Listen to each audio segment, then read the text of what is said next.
We're on now. This can be part of our jam. Okay, sick. Let me hear you sound. Check, check, check, check, check, check, check. You like it right there? Yeah, I mean. Oh, that's perfect. Okay. I'm pretty loud, so I try to maybe, for me personally, I always try to pull it back a little bit.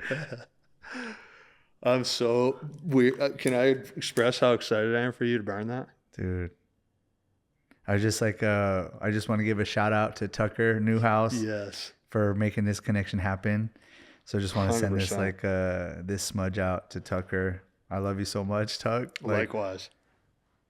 Love you, Tuck. Yeah, dude, I love that you have this this sage right here and the Palo Santo, and you got the Buddhas going. And you're the first guy to light the sage. Do you normally do it? I usually do it, but this is like, you got Joey over. He's going to do it. I love it, dude. The first time I was at your shop, you were lighting sage. Remember that? Mm-hmm. Usually like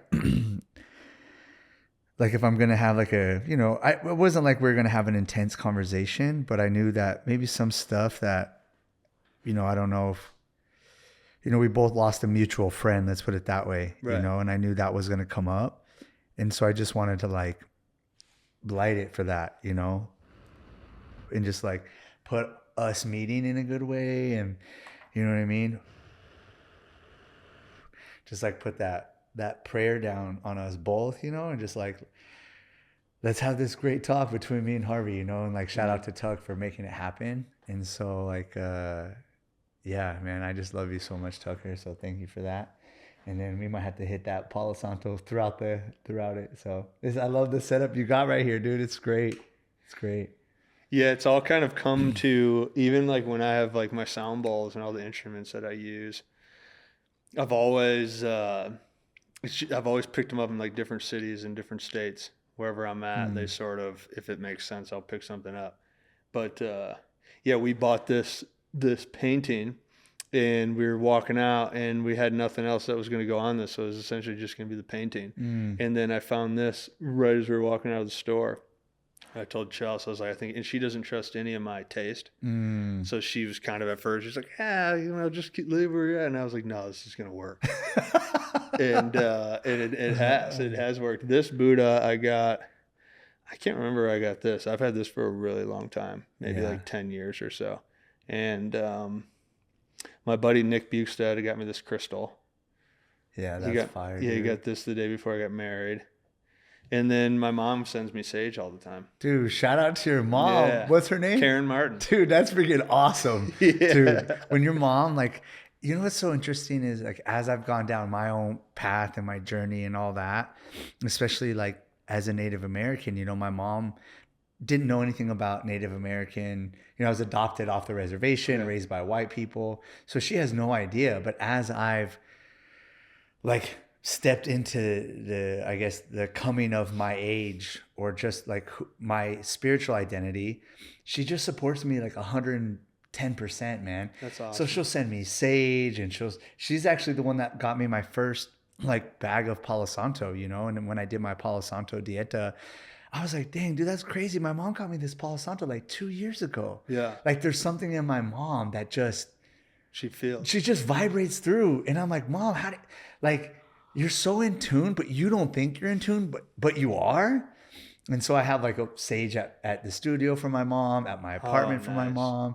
And I was like, dude, it's so like the moms, they know. They can feel it. You know what I mean? So shout out to your mom for that. That's awesome. What about, I'm curious about the watch that you have and then the gavel, dude. I saw the gavel over there. I want to know about. The gavel's this watch actually is just on here. I don't know how this got on here. So this isn't by design. But, I mean, it was like my buddy got me. This is from Alex Cobb, actually. Shout out to Alex Cobb. He got me that watch actually before my wedding too.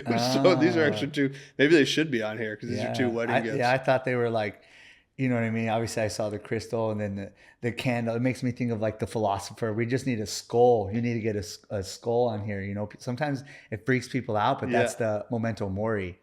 You know what I Oh mean? Like yeah. remember death. So Yeah. you see like in a lot of old I have paintings a or memento things, mori coin actually that it's my like, friend gave me. yeah, So I I could think I throw saw that you on here. post about Yeah, I it, could probably throw but that they on got here. like it's like a candle, Yeah. and they'd write or whatever Yeah, I journal, know. I feel and like they'd light the candle, and then have the skull there to remember like, hey man, like time is limited. So what do sure. we want to use our time for? So that's what I thought that was for. It was like kind of, you know, let's use our time wisely. Let's have a conversation. Yeah. Let's, whether it's a, you know, I love a that. hard conversation, an inspiring conversation, or maybe like it's a hard conversation, you Yeah. know, or even with your words, right? Like make sure that we use our words the most effectively, Yeah. you know, how can I communicate the most clearly, you know? So I'm like, when I sat down, I'm like, oh, this is cool. You got like a whole, like for me, like when I look at altars, it's always a part of like a Oh, for design, sure. you know? So it's really cool, you know, like that. And so then I was curious, you know, that I saw that gavel, you know, and I was like, oh, you know, that's Yeah, the freaking- gavel here. I'll bring that in. We'll shout it out. I'll bring the gavel into. We'll bring it in. This will be the maybe this will be Yeah. the middle spot. Yeah, dude. So that's from dude, that's freaking like a freaking, you know what I'm saying? Like, yeah, that's from my grandpa. So what's his name? Grandpa Jim Martin. Shout out Jim. Yeah, Grandpa Jim, and I don't remember. I think he had passed when I found that. I came across that gavel, and I think I didn't know whose it was, and my dad had told me it was my grandpa's, and obviously I've just like traveled with it. But actually now that I think about this setup, there usually is that table over there is like right in front of me right here, and I use that for writing. So I write here in the morning, and all of these things have been on that table. And now that we're getting ready to move a little bit, we change things around, and this is all just like on here because I had to move that table. So I usually never have this set up for the pod. I'm like, but so now maybe it is the setup. Okay, so my friend I was telling you about yesterday, he went to USC Film School. Okay. So that was like one of the other things that we connected on was like movies. Like Sure. I love movies. Yeah. And I know you're a huge Joseph Campbell fan. Yeah. And so am I. And so one of the lenses that I go through life is hero's journey. I'm always like, Beautiful. You know what I mean? I'm always like, okay, who am I in this story? Where am I at in the arc? Yeah. And so we were talking, and for me, whenever it's an altar or something's happening in my life, I'm like, what is the story that's being told, right? For me, it helps me frame life, you know, the good times, the bad times, like what's going on. And so then I'm like, oh, wow, there's a whole thing happening. Cause even like with the gap, like the judge, but really it's like when you hit that boom, boom, boom, boom, it's like we need silence. Yeah. Because we need to reset, take a breath. Like silence is ultimately what's the ruler here, you know? That's powerful. And then, but like a lot of times people, it's like they sit the judgment, but I think as you mature, the rigidity word is judgment, but as you mature, it's more of discernment. Like discernment helps me bring balance. Discernment helps me make sense. Discernment helps me create clarity. But you ultimately have to make a decision. Yeah. I got to move to Minnesota, or I'm going to, you know, go out on my own. You were telling me your entrepreneur story. You ultimately have to be the judge. Yeah. But if the judgment is just so harsh, that's when it becomes rigid and cold and callous. But discernment is, let me think about it. Let me sit with it. Let me breathe. Let me light the sage. Or I know you're into like the sound bath and the breath, right? Yeah. And so I don't know. I just think that's freaking ultimately, you know, like what is, you know, how are you making your choices through life? I don't know. When I saw that on the couch next to your name, I was like, bro, that's freaking sick with the gavel right there. No, that's a beautiful, I mean, you are a good storyteller. I'll give you that right off the bat. I think what's interesting, one of the things that you talk about decisions, it's funny when we made and I told you I was just reading my past journal because I'm packing everything up to leave, and I had a journal. I think usually the journals I write, they last about 6 months just from like the amount of pages in them, right? And I have a tote that's full of all my journals from the last 10 plus years. And they're like, it's interesting because they're like the most meaningful things to me ever. I have one journal that I was flying from Finland to Norway, and it was one of my, obviously I say they're all my favorite journals, but I left the journal on the plane devastated in Norway. I was devastated because that journal's somewhere Yeah. now in the It's like world. you can like feel it. Yeah, Like, and I miss it so much. And I think about it because those are things. It's weird how precious words are to me. So kind of what you're talking about, and how precious decisions are, and our life and our journeys. And so those journals are my soul, like my energies in all those journals. So it's like that's more than money to me. Yeah. Because of how powerful. Have you thought those are. about, or I don't know if you have, turning your journals into like your book? So I've Or, like, always had parts this. of it? I think this is somewhat like egotistical in me, but it's been something I've thought about forever. It's kind of the Marcus Aurelius meditations thing. Whether it's Marcus Aurelius status, I've always had a vision that when I die, everyone's going to find these journals. Like my family's going to find these journals, or Yeah. my son. I just had a kid, so like I've always envisioned no one really seeing them until I'm dead. And then I'm dead, and my son has them. So yeah, it's I don't know. I mean, but that is like a story that I started with so long ago. Like that's how I started journaling. I was like, okay, I'm gonna have these, and then when I'm dead, they're gonna be what I leave behind. But I'm gonna write them and never show the world, and then when I die, the world can see them. And I think that actually, now that I say that out loud, and I could be completely exaggerating this, but there was a guy, Dave Williams, he was one of my first sports psych mental skills coaches. Shout out to Dave. And he had always challenged me. He would do these practices all the time. He'd say, start with the end. So you'd go to the end of your career in baseball. Obviously, it was all towards baseball at the time. And you would work backwards. And I was kind of already journaling when I met him. Not as aggressive as I do now, or as intently as I do now, but I was doing it, like practicing it. It was in my young 20s. And I started in my teenage years. And so I met this guy, and he would tell me that in baseball, I kind of carried that thought into journaling. And that's how I thought. I think that's what I thought about when I started. It was more of when I die, this is going to be my lifelong practice. But where I was going with that, I've got a long, kind of not off subject, but I kind of was thinking about that. When I was going with that is decision making is with the gavel. Because as you brought up me going to be an entrepreneur, my wife and I, when we were when I was let go from the Giants, and I was kind of in this whirlwind, I was interviewing with other teams. I took an interview with the Red Sox. I was talking to a significant amount of teams, just like my network, people in the league. And I definitely, if I would have pursued it, it was like right there, right? It was like, you can definitely probably go get another job in the league. And my wife and I went to British Columbia, or to BC. We went to Vancouver. We went to Vancouver in BC. And we came home, and we were both pretty anxious because we were about to have a kid.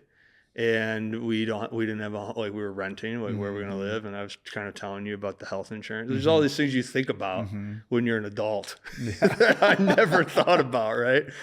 And I remember one night I couldn't sleep, and I woke up, it was like 3:30 in the morning, and I started writing on that computer over there about all the stuff that I was thinking I would do if I were to be an independent.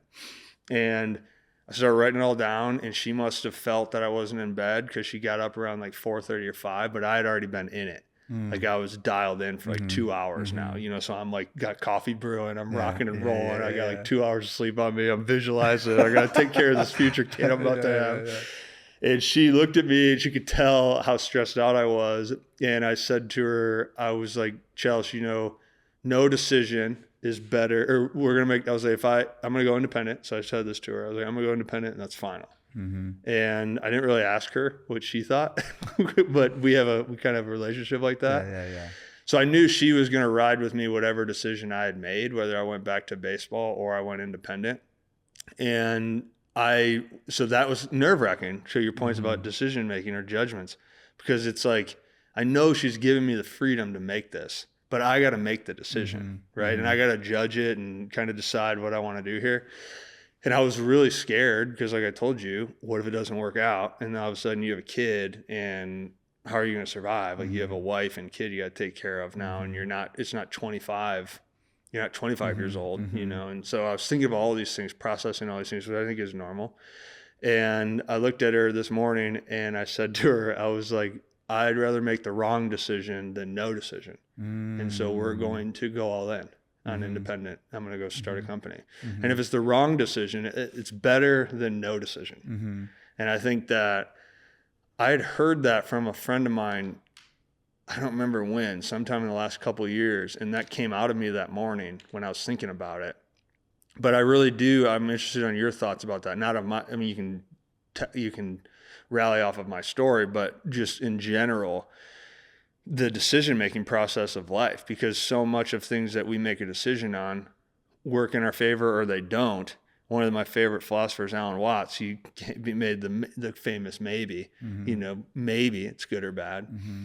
But I think that was one of the things, that was a decision I was able to make in this second round of being an entrepreneur, that I was never as clear or convinced or convicted, I think, to make those decisions when I was younger, of making a wrong decision, and like the importance of a wrong decision in your life. So a couple of things that I want to make sure, right? Because I want to come back to Alan Watts, because he's someone that I fell away from. Okay. But I would ask you, it's like, oh, I have these journals, and when I die, but what if your house burns down, or there's a flood? Just thought about that, by the way. And now you're saving these things that in your head, oh, one day when I, but we don't know, right? Again, like just like on the plane, you lost that one. Wow, good for you. And the reason I'm asking is because when I started doing my podcast, because I have dream journals from when I was in second grade, I got poetry from elementary school. And I remember early on, I think this is when I was really getting to know my mom more on like, you're always my mom, but I'm seeing you as like a person. And I want to know, Beth, my mom, what did you think about when you were like 12 or 13? What were you like when you were 18? Like, what were you like when you were 20 or 30 or, right? I would have loved to, as my mom is aging, love to know, what she just thought about life or how she handled life.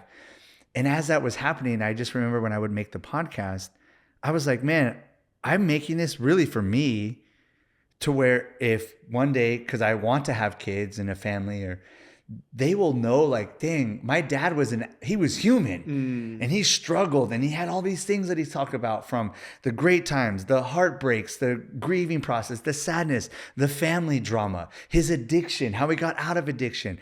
I want them to know that I'm human. And this is what it was like for me as a human. So even when I journal, or even when I share my poetry, it's more of like, I want people to know that before, or even when I'm alive, because it could inspire someone like, dang, dude, like Harvey has like these thoughts that he hasn't really, whether talked about or shared or expressed. But I think one of the things that I love about journaling, or when I work with people in journaling, is that you realize how hard it is to be intimate and vulnerable with yourself. Like, Am I writing for me to sound good to me? Am I writing to hopefully one day of someone, or am I writing to just like write? And when I help people begin journaling, or they're like, what do I write about? I said, write about whatever you want. It doesn't have to look good, sound good. Your punctuation could be all sideways. It doesn't matter. But then you're creating that space for vulnerability and intimacy with yourself. You're getting to know your thoughts. And so that's why I'm like, well, yeah, but if you maybe kind of now start to extrapolate some of the, the things that you were like, man, when I go back and reflect on that whether it makes me emotional, or it still inspires me, like, or I still need to, work on that. When I go back and read my own journals or writings, I'm like, dang, dude, that still bothers me, or I still struggle with that. All right, let me take that into the next sauna session. Let me take that into the next breathwork session. No doubt. And it's like, I become this unlimited resource of, oh man, I still have a lot of work to do, but that's where I can apply the compassion towards myself. Or, oh yeah, you know what? Maybe I should get better at making decisions sooner, whatever that might be, know? And to your point of like, the wrong decision is better than no decision. I agree 100%. And especially as you make decisions, or if you take the framework of, I'm pretty sure we talked about this. Maybe you read the Alchemist, the book, right? I love the Alchemist. Where it's like, even if you make quote unquote the wrong decision, if you listen and you're willing to grow, and we take an L. And that's what I love about sports so much. Sports, if you look at it through this lens, is the ultimate meritocracy. I would say one of the last ones. Hey man, you either win or you lose. Yeah. You can't win at the end of this season. There's only one World Series champ. That's it. Right. Like there is no. So matter That's of fact. it. Yeah. But I can learn. I can go back. I can practice. I can get better. If you're willing to say, yeah, man, I shouldn't have thrown that pitch, or maybe I shouldn't have swung at that pitch, or whatever it might be. I lost focus in that outfield. And in life, what was hard for me is when I would make the wrong decision, I couldn't pivot. I just beat myself up. I couldn't be like, you know what? Yeah, dude, this was totally the wrong decision. Yeah. Make a note of that. How did that make me feel? How can I see the train coming before it's too late? And what little kind of pivot could I use? To use a Taoist term, hollow bone, right? How can I be more, or Bruce Lee, be more like water and just kind of pivot sooner than later, so then I can keep on growing, evolving, rolling with the punches, you know? Yeah. And to tie it into the Alan Watts, I used to love Alan Watts. Like I was obsessed with Alan Watts. Yeah. But then as I started to listen to different philosophers or embody some of the other things, and this is what I push back all the time against my friends that are Buddhists. Yeah. I was like, bro, Alan Watts, and to use it's not my term. Like, I think I heard this term with like Sam Harris, which again, I fell away from Sam Harris. It's a lot of mental masturbation. It's like, oh, we'll see. Oh, we'll see. Well, maybe. Yeah. Alan Watts is very just, it's like, no, dude, you got to make a decision. Yeah. And like, you have to stand on that decision. Like, that's, I think, the difference where when you look at like warrior cultures, hey man, we're going to make this decision. We're going to go to this battle. That's it. And from there, it creates more clarity versus, Alan Watts, he can just kind of, and he's so good with his words. Phenomenal. And he's very smart, right? I'm not taking anything away from that. And he taught me a lot. But I was like, hey man, make a decision. Right. Or help me make a decision. But if I just kind of lollygag and dilly-dally in my thoughts and we'll see. And my friend who told me this story yesterday of like, this village and their farmer and their son gets that's what pulled I'm off the war. That's and it's like, that's what we'll see. Yeah. Oh, we'll see. It's like, no, dude. And that's why I like when you said the wrong decision is better than no decision. Correct. Yeah. And now I create more clarity. I get better at making decisions. I get more in tune with my thinking. Why did I make that?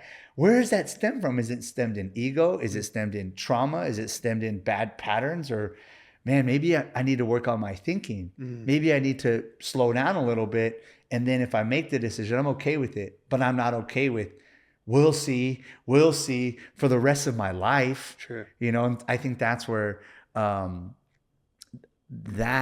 my own personal philosophy has evolved to where, hey man, we're going to have some time, but eventually pick the pitch you're going to throw or whatever the count is you're going to swing, and you just got to live, accept however it shakes out. And that's just going to help you like pivot more, and you can, you know what I mean? Like you're not wasting time in the we'll see, forever. Do you feel like you had we'll stay on the Alan Watts train for the maybe? Do you feel like did you have the experience of non-action?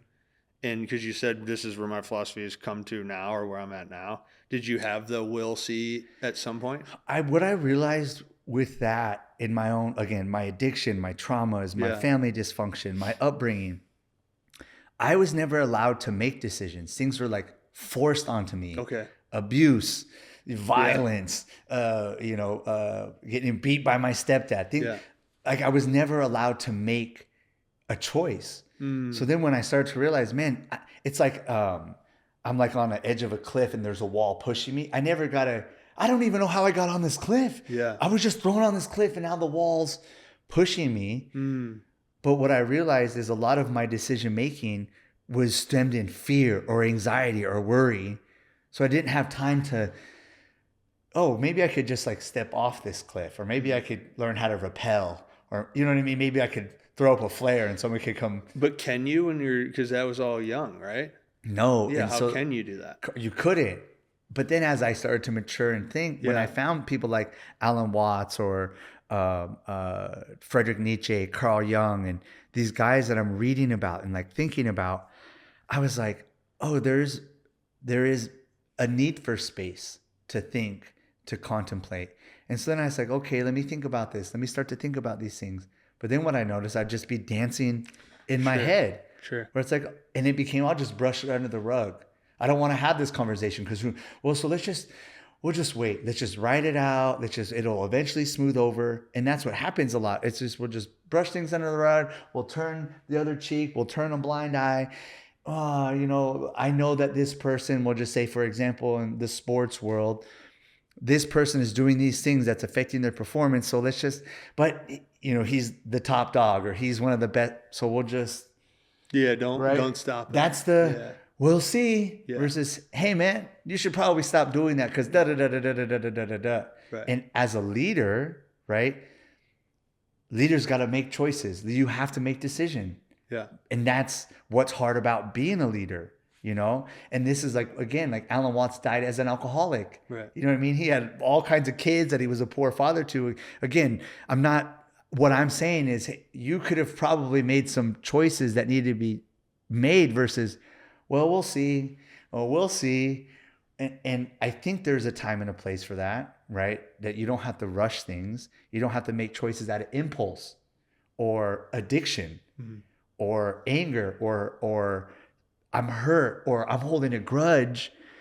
This is what I'm feeling. And as I feel it, as I process or journal, whatever a person's process is, then I need to make that choice. Yeah. Whether it's moving, starting your own business, letting go of a relationship, applying for a new job, starting a practice. I need to make that ultimately.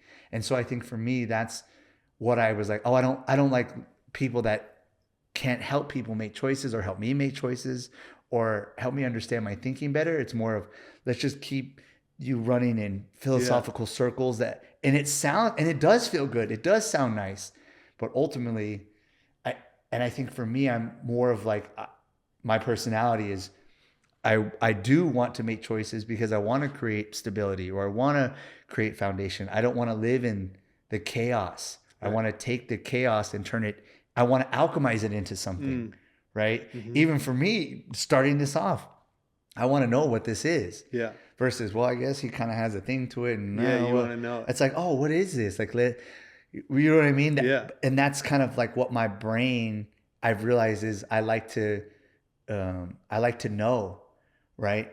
I'm okay with the unknown, but only for so long. Well, would that be, can you categorize that as curiosity? Like you're curious? I'm very curious. I'm very, that's my nature is I'm very curious. And back to the whole gavel, I just had a conversation with one of my friends. And I think one of the biggest misinterpretations that people have of me is, oh, you're so judgmental. You're so judgmental. And when I told her, I said, you come to me with problems and you come to me with these things. My brain is oriented, well, let's find a solution. Right. Because I care about you, right? If you don't come to me with these problems, then I'm not trying to come up with a solution. Mm-hmm. And I said, what I've realized is people label me as, oh, you're so judgmental. And I said, no, what I'm trying to do is come up with solutions. I'm a problem solver. Mm-hmm. That's I think we talked about this when you came into the studios, like from the Chinese astrological philosophy, I'm a wood rat. Put us in a maze. I'm trying to find the cheese. I'm trying to find my way out of the sewer. Yeah. That's my nature, is I'm trying to find a solution. I'm a Capricorn. Point me to the mountain, show me the ledge I can't get on, and I'm going to find a way to figure out how to get on that edge. Yeah. And I think that's where the acceptance of my own nature, whereas I was like, my nature isn't, let's just wait and see forever. It's, I want to now, where I'm at now, let me think about it. Let me roll around with it. Let me not make a harsh judgment. Sure. Or a hasty judgment or an impulsive judgment. Let me feel, let me think, right? Let me pray about it, right? But then I'm making the decision. Yeah. And I think that's what's changed for me is that, and people would be like, oh, you need to. And I said, no, what I need to do is accept my own nature. And what you need to do is accept my own nature. And if you feel like I'm being too judgmental, maybe you should ask yourself a better question. Do I really want to go to Joey with these questions or whatever it might be? Or because he's going to find a solution. It's, even for me, like at OPT, you're coming to me with problems in your body. Right. What? Okay, it could be sleep, it could be stress, it could be work, it could be relationship, it could be finance, it could be food, right? It could be the lack of whatever, nutrients. Yeah, it doesn't matter. A problem. I'm trying to find a solution for you. Yeah, you're trying to solve it. It's not, hey, come in and let's just roll around on the floor for a little while. Let's just kind of try some things and just see if it. I think that's for me is I've accepted my nature of no, let's find the solution. But where the unknown or the chaos comes in places, that's the creativity. Yeah. That's the sabor. That's the flavor. Like we need those spices sometimes. But hey man, let's make a meal at the end of the day. Yeah. And I think that's not only was hard for me to like accept or realize about myself, but then I'm doing my best to communicate that to people. Right. Or if people come down on me hard for a poor decision or maybe a wrong step, it's like, hey, I am human. Yeah. I mess up. Yeah. Like, let me get a little grace. Jeez Louise. But to your point, it's like, hey man, I am that man in the arena. Yeah. I'm making choices. I'm making decisions. But we don't know the next step, or we don't have the clarity until we make it. I just don't like dancing in the confusion anymore, because it feels good to have those kinds of conversations or thoughts. Yeah. And to your point, your boy Marcus Aurelius, he made decisions, hard decisions, whether it was his lifestyle, right? The Stoic philosophy is make the decision. Right. And whether it's hard, uncomfortable, not popular, make it. Well, I love that. I think I was telling you this before we press start anyways. One of the things that I've been toying around a lot with lately in my work is the concept of the ego as a neutral perspective, and then essence, your soul, spirituality is a neutral perspective as well. So you can carry both of those, right? And in the ego is decision making. So the ego is life. It's this thing, and you perspective to how you want to channel the ego, I think, is individual. For me, I try to pursue the ego as material success. Like I like achieving things. Like I'm an achiever. I like competing, achieving. I can focus for a significant amount of time, and my whole life has been like checkpoint after checkpoint after checkpoint, and I've wanted to get to the next checkpoint. So goals make sense to me. Visualizing makes sense to me. Getting to the highest challenge imaginable makes sense to me. And I've always wanted those things. And I think younger Harvey, where I don't understand this essence thing just yet, and not that I do now, but I just wasn't even a part of my game yet. I think when you're younger and you're solely ego decision making, you do make decisions out of haste or reactivity or emotionalness, but then you have enough wins to kind of keep you on the path, right? And so everything is about for me at least, it was bulldoze everything. Focus and massively intent, win at all cost, go, you know? And then it almost destroyed me. It did destroy me. I had the massive ego death. And essence came into the picture, and I didn't know what it was at first. It took a few years to grow and accumulate itself into my life. But now where I say that now in this perspective is it's like kind of what you're saying. It's I need this ego, and it's contracted by good and bad. So it's contracted with the wrong decision and the right decision. And rationally, I can see that. Like if I strategize and reflect on it, I can see, okay, that was a bad decision. At the time, I didn't know that was going to be a bad decision, or I did thought that was going to be, whatever. You can reflect on it. That was a good decision. At the time, I didn't even know that was going to be a good decision. So it can do its own vice versa. Like it can just keep running itself back in duality. Okay, so as you were sharing right now, because you're in the world of, we'll just put it in the bucket of, we'll call it spiritual practices, right? And one of the things when I teach meditation classes and people want to learn these things, I say there's no more or less spirituality. Like it's in you no matter what. And I tell people all the time, I said, I had the biggest ego out of anyone you'll ever meet. Yeah. And I said, and because I know that, I have to make sure that I am doing my best to be soft, to listen, to slow down, because I'm a wood rat, I'm a goat, like by nature, right? Yeah. And I said in a class once, and I love saying this to people, I said, Buddha was one of the most results-driven person that's ever walked this planet, but he didn't use the word results. He used the word enlightenment. Wow. But he was chasing enlightenment. So don't tell me that Buddha didn't have an ego, because he was trying to get to somewhere. He was a results-driven human being. He didn't like his living situation. He didn't like what he saw out in the world. He went and saw teacher after teacher after teacher. Why? He wanted results. But we want to sprinkle the word enlightenment and be like, oh yeah, he's got no ego. And it's like, what?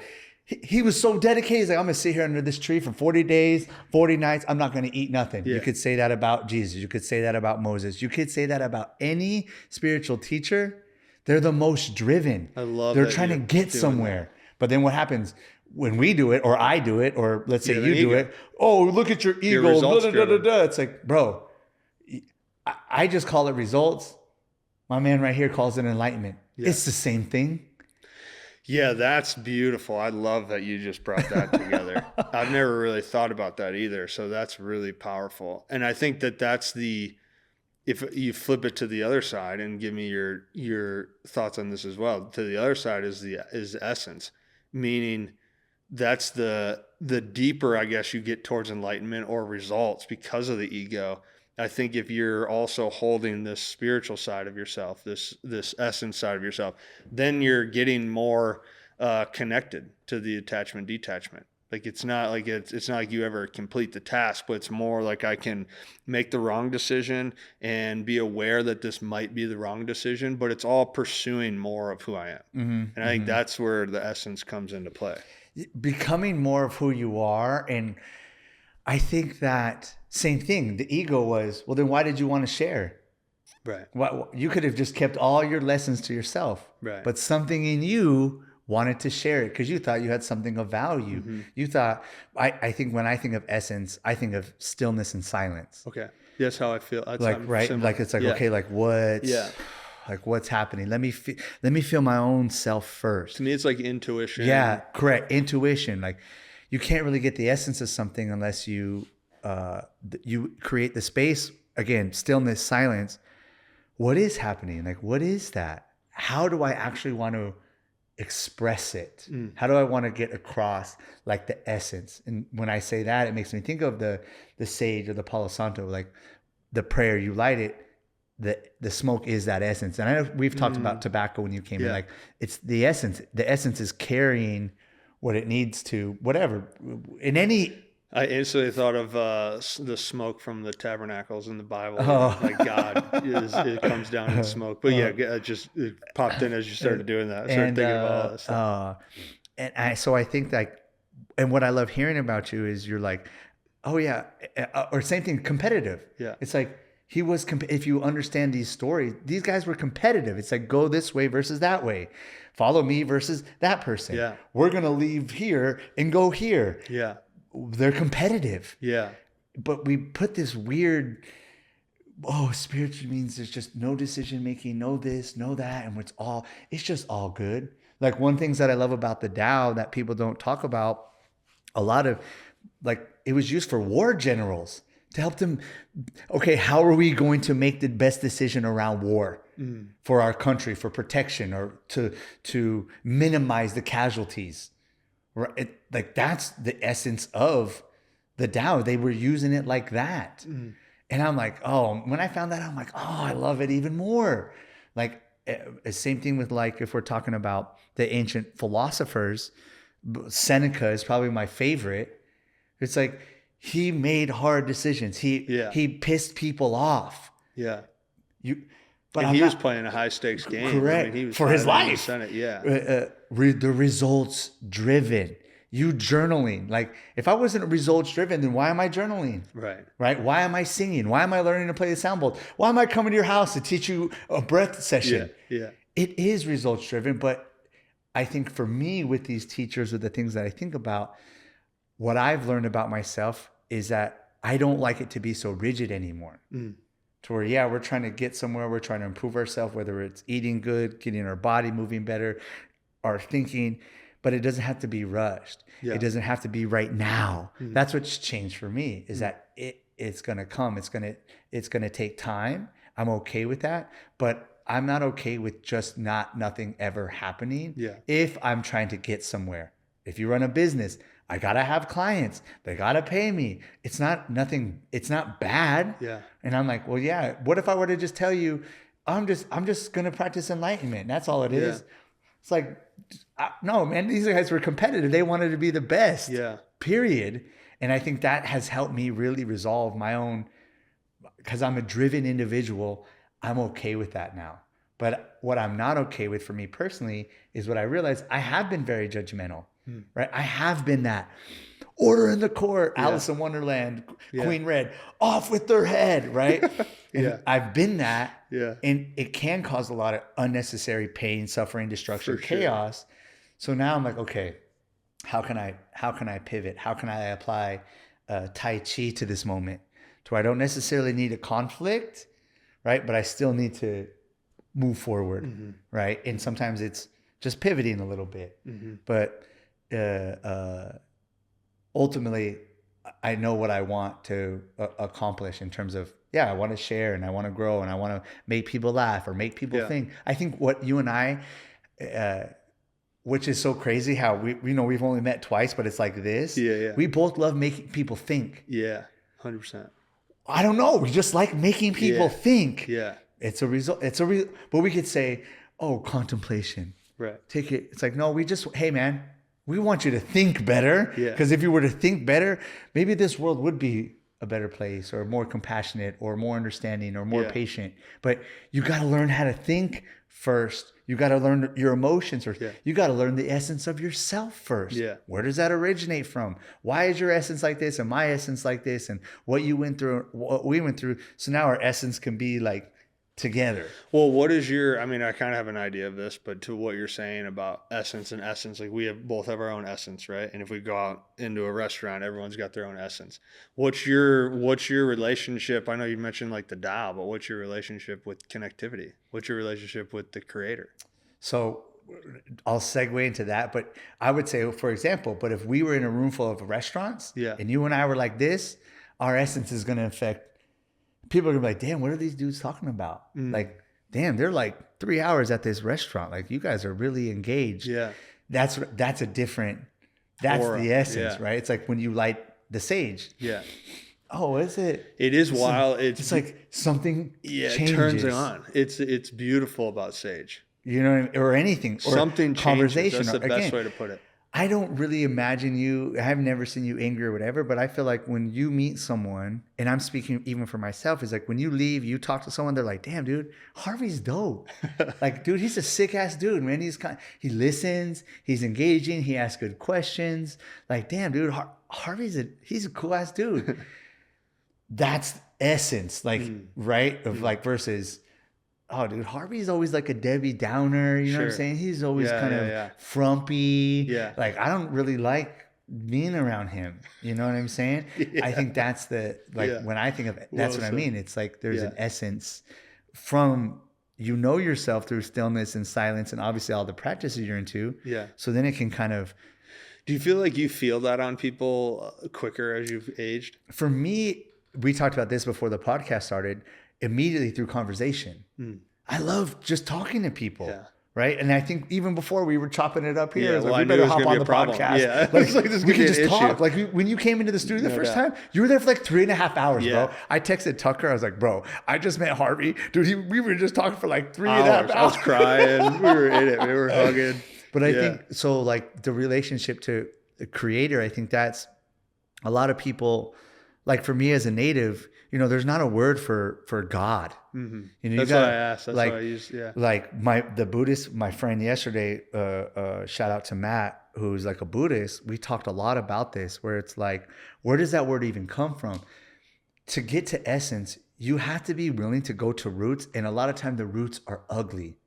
Like roots are ugly, because you were like, oh, what am I actually talking about? Do I even know what I'm talking about?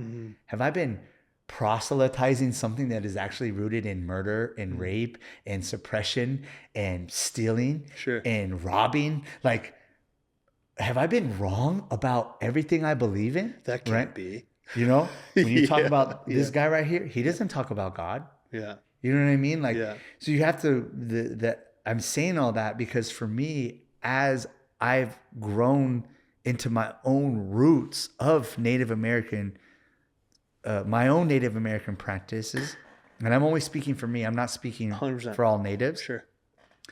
The relationship between me and creator is like the elements: earth, wind, fire, water, right? Stillness, silence, the ethers or space, right? The constellations, the equinoxes, the solstices, which any indigenous culture, even if you come from Europe, like it's like they Yeah. all had the same essence, right? In a sense. And so for me, when I talk about creator, because a lot of people, you know, like they watch me or they talk to me about these things, I say, I can't tell you how you need to pray or like what how creator shows up for you.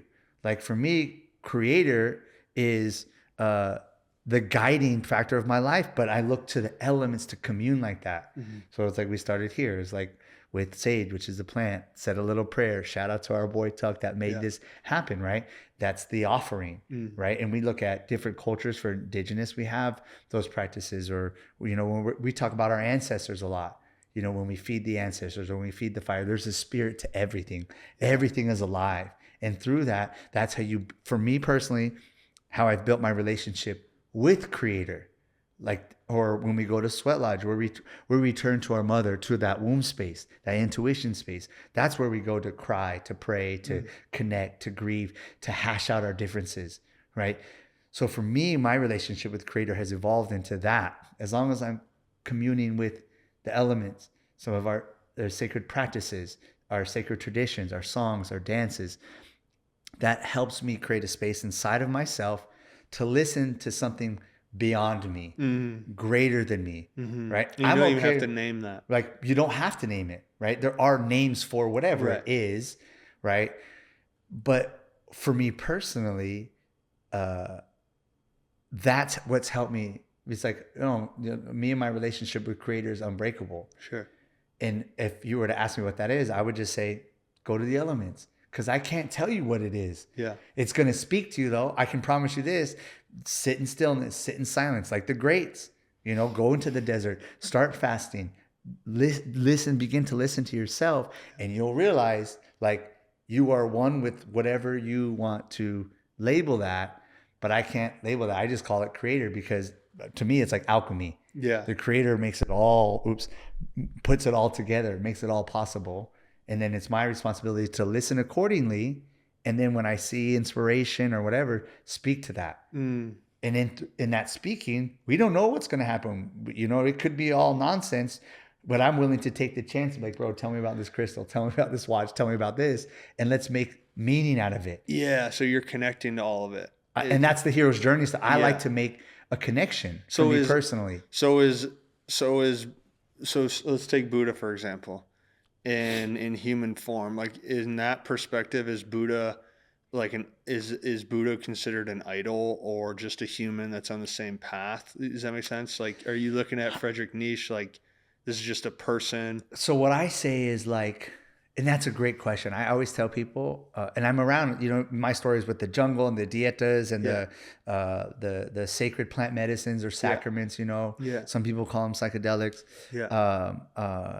Is that a lot of people don't take psychology serious, and any spirituality that is not rooted in psychology is madness. You have nothing to make it real. So I'm around all kinds of different people that have, quote unquote, a spiritual practice, but you don't even know how to communicate with it. Your life is completely unglued. It's just a bunch of nonsense. And I think that's one of the reasons why I really like talking to you or being around you, is because you can put a psychological framework on what is actually happening, because that creates the map for us to move through this terrain. And so for me, when I look at someone like Buddha or Friedrich Nietzsche or Carl Jung, it's like they're opposite sides of the same coin. Because, for example, like Carl Jung and Friedrich Nietzsche, they're the ones that taught me so much about dream state.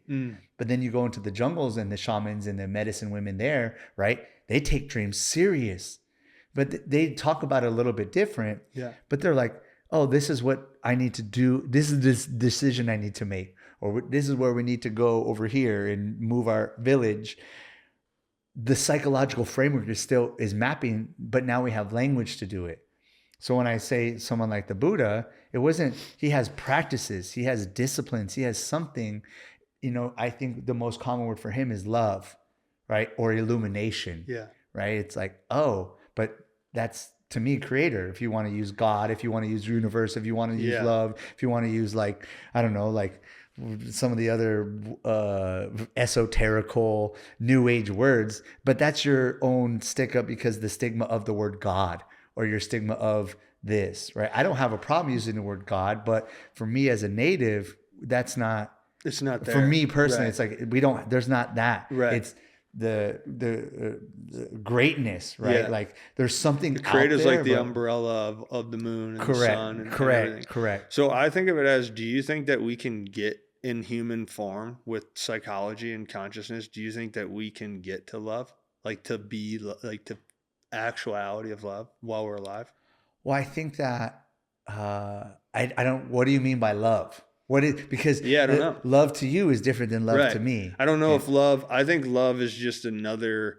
I think it's another form of God, like the word. Like I think the word is just another form of the creator, of God, of the Tao. Like it's the thing that we put sound to that we don't even know. Yeah. So when I talk about love, when I teach about love, I teach it as an element. Love is an element.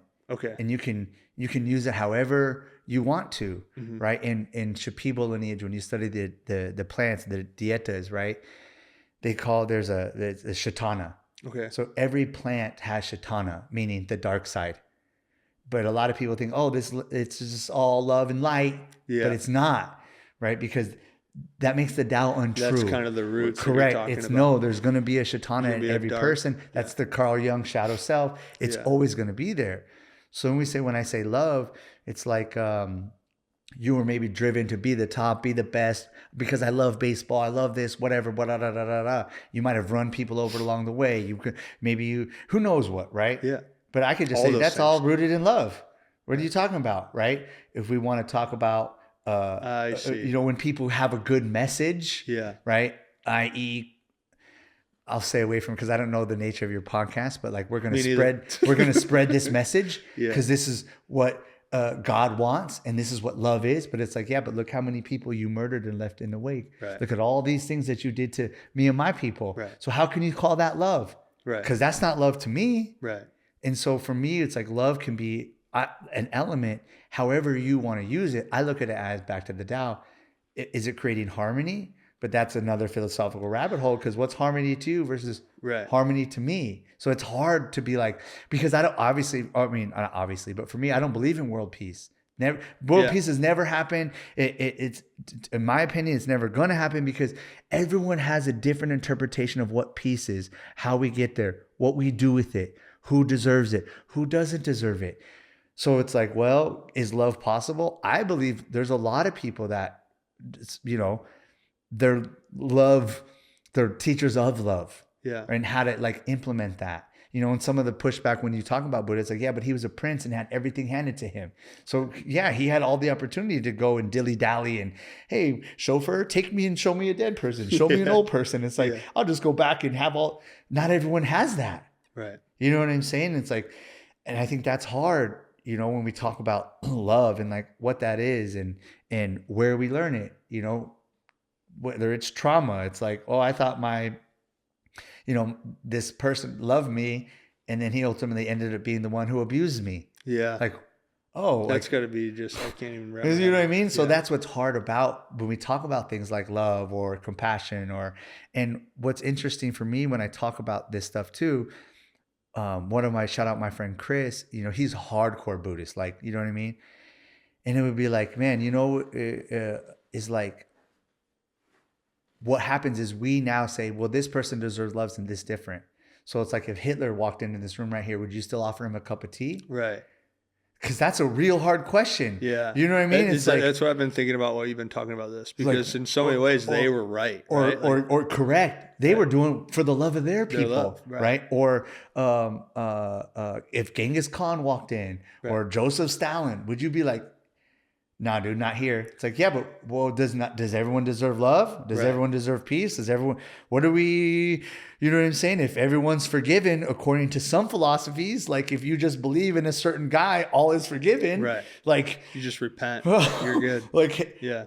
That's what gets real sticky about that. And that's where I think for me, what has really shifted, where it's like, well, at least I'll hear somebody out, whether I agree with you or not. And that's where I'm like, hey man, if you ask me what we do with child molesters, see ya. I don't have a problem saying that because I've been through that. Have you been through that? Have you seen what that does to people and upends their life? I have no problem saying that. I'm okay. And I'm okay with saying, nah, man, you know what? I don't care. The lack of love, the this, that, whatever. You're not going to love like that from me. Or if someone, you know. But what happens to somebody who's never seen that and thinks the exact opposite? That's to your point, or even as we're talking about this, that's what's hard. Right. And in some cultures and traditions, they don't even have a word for love. Right. They don't have a word for compassion. They don't have a word for forgiveness. Like, that's why, again, one of the reasons why I love you is like, we talk about etymology of things. Yeah. So then I'm like, where did this thought even come from? Why do I think like this? And how have I projected this onto every single thing that I do? For me personally, I'm okay saying I believe in love. Yeah. Like, I'm okay saying that. Yeah. But I don't, you know what I'm saying? Like, there's this, I'm okay making that choice, is that I do believe in love. Now, I want to use it with discernment. Do I believe everyone deserves love? Do you feel like we never have a utopia on Earth, or we never reach world peace? But do you think pursuing world peace is worth it? No, I don't. And and again, this goes back to because if you go back and you study human history, there's never been world peace. No, we've only had like a few hundred years where there hasn't been like war. But no. There's only been a few hundred years there hasn't been a war that we know about. Right. Because there's been war. Yeah, it's been right. But you're right. And historically, that doesn't exist. There's right. There's never. We just didn't know about it. Yeah. Right. Yeah. Now, wasn't in the news. And so then people, you know, again, I'm into people. Some of my friends are weird. Yeah. Right. I say, even if you believe in Atlantis. Yeah. Right. Even if you believe in Atlantis, it ended because of war and fighting. We're not the Atlanteans. What makes us think we can do it? Right. Then I use a lot of, like, we'll just say the shout out. It's the year of the snake, right? So I've been talking a lot about snakes. Even if you believe, right? Even if you believe in the Garden of Eden, the most perfect place that's ever existed, God couldn't keep a snake out of the garden. What makes you think you can? God couldn't maintain world peace with just two people. What makes you think you can do it? That's the ego. That's like, you're dumb. Yeah. But what would be better is if we learned boundaries. If we learn, and I don't mean segregation. That's not what I'm saying. We learn boundaries. We learn communication skills. So if we have a disagreement, can we talk about this in another way that it doesn't lead to murder and suppression? Maybe, maybe not. And now we have to go to war. Yeah. I'm not saying I'm an advocate for war. Yeah. But I'm saying that there's always been that, even in my own culture of Native Americans, right? There's always been, we're going to, raid this and do this. And I think that's what's hard about when you study roots. Humans are ugly. We're not all ugly, meaning all parts of us, right? But we also create a tremendous amount of beauty and art and song and dance and laughter and play. But at our nature, we're still pretty brutal too. So I don't like world peace and kind of fighting for it. It's more of, I would rather see people not starving or have clean water or have enough, you know what I mean? Like access to education, access to these things. But then have you read Lord of the Flies? I know what you're talking about. It's such a great philosophical book because that's older, right? Oh yeah. Because even if we're all stranded and it's all this, someone's going to want to rise to the top. Someone's going to want, it's just in us. And I think people have a hard time accepting our own ugliness. But if we were to accept our own ugliness, I think we could make a lot more progress. But again, what peace to you doesn't mean peace to me. Right. That's, I think, where people lose it in the conversation is you're not taking their perspective and what they think or what their country thinks or what their people thinks or what their whole philosophy thinks. Right. That's what's hard, dude. Well, what in your work, I think you'll know how to take this and run with it. In the work that you've done personally as a Native American and diving into roots and feeling roots and feeling roots and feeling connection to those things, and how do you feel connected to like the history of Native Americans and then where you're at currently in the 21st century, like doing your work? Because you have to feel there's a lot in there. It's tough, man. It's like, I'm trying to think of the jumping in point I want to start at. One, it's like, what's that phrase? The spoils go to the victor, or what is it? To the victor goes the spoils, or I'm not like sure. The winners are who tell the history. Oh, I'm yeah, butchering yeah. it, right? I know what you're talking about now. And That so one it's got- like, yeah. when even as a Native American, right? Again, I was adopted off the reservation, raised by white people. It'd kind of be the way that like the American history is told. Correct. Yeah. It's like, oh, it's so sideways. Mm-hmm. And what I told my friend yesterday, Matt, I said, I look at everything from the lens of roots. Now that I'm on this journey, when people go sideways or become fractured or lose it, they don't have a spiritual tether. They don't have a spiritual foundation. So I'm always trying to guide people. You don't need to be native. Just go to study your own roots. But what you're going to see is a crossover. You might not use sage. You might use frankincense, or you might use myrrh. You might use copal. Yeah. But I got this too, right? There's a commonality, right, of how we use these things. And I told him, as I started to go down this path and really learning, every country, the farther away they get from their spiritual roots, the more fractured they become, the more lost they become. People think in this country, the roots of this country is Christianity. Mm-hmm. It's the furthest thing from it. Mm-hmm. The roots of this country are Native American spirituality. And we talked about this when you came into, right away. But even that, it's Native American women. Native American women for us, they're the medicine people. They're the the matriarch for most tribes. I'm not, again, speaking for everyone, but it's like, that's why we talk about the lodge, mother, the womb, back to the womb, right? White Buffalo Cavalwoman, she brought us the sacraments, right? When we talk about Sky Woman, the sweetgrass, right? There's a lot of, we listen to the feminine. When you go back and you study like European, the sages were all women. The oracles were all women.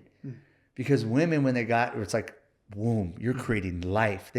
They are more sensitive. They have more time to sit and think, whereas a lot of the men are out warring, food. Ego, we don't have time to think about that. Masculine, so it's like the women, right? So we went to. I watch it with my wife with our son. It's like incredible, right? It's like why in the Matrix the Oracle is a woman. Yeah, because it was always women. Yeah. So the farther we get away from that, the more fractured we become. And so what I tell people is, like with the Native American situation, we never got a chance to share what we believe in. We never got a chance to teach, right? It was taken from us. Our dances, our songs, our prayers, our practices, our way of life. And then they took all the land. Hey, you go live over there on the worst lands, in the worst places, right? We're going to try to exterminate you through food, through murder, through genocide. We're going to do whatever we can to get rid of you. It's in government papers, right? Kill the Indian, save the man. Like, they don't want anything to do with us. And part of that is because, we don't need what you have to offer. We have our own relationship with Creator. We don't need anything that you have. We already have that. But if you would just take a moment and listen, you would understand that. You would understand that, man, what these guys are doing inside this teepee, what these people are doing inside this lodge, what these people are doing at Sundance, what these people are doing about praying and worshiping the elements, they're onto something here. They're in. No, so we never got a chance to share. And it becomes fractured and broken. And when I say is like, we haven't really healed the roots, for example. Sure. And I haven't talked about this. Do you feel comfortable continuing? Yeah, because this goes to my point. Yeah. There's a lot of people, like what I feel like has happened, and again, this is my own personal belief, is that because what happened to Native Americans was never, you didn't get to really see it. It was like so far back, right? So what happened was I don't know if there's a better word. What took its place was slavery, right? So then what happened to the black people here and slavery here and all of this other stuff, that like took its place. Yeah. It's like, we're going to That's brush my everything that understanding. happened with Native Americans and insert black culture. And now everything is revolving around black culture, and everything that happens to Native is get over it, which that conversation has happened to black people, is like, get over it. And what I'm saying is, until you heal the roots, you can't.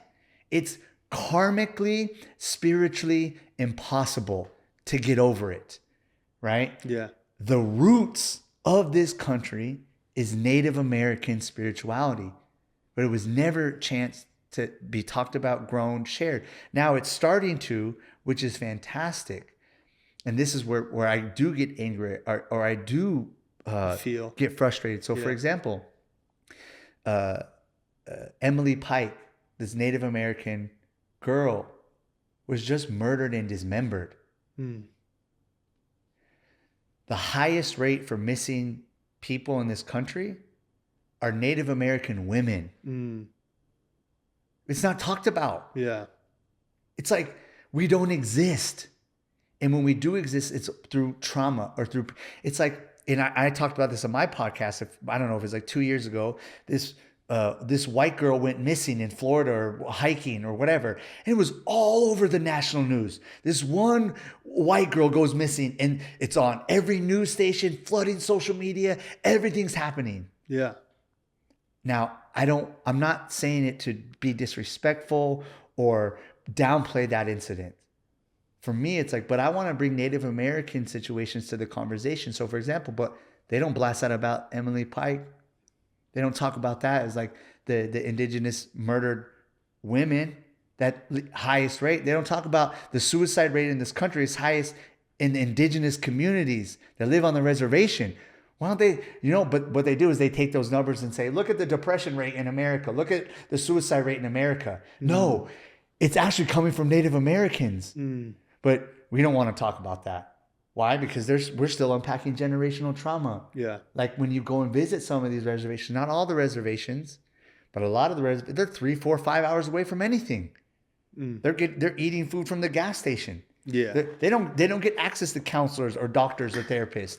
A lot of times the doctors that like are on the bottom tier, or they do something and they get in trouble, or you got to go spend time on the reservation and do it's like, we're getting the bottom of the bottom still.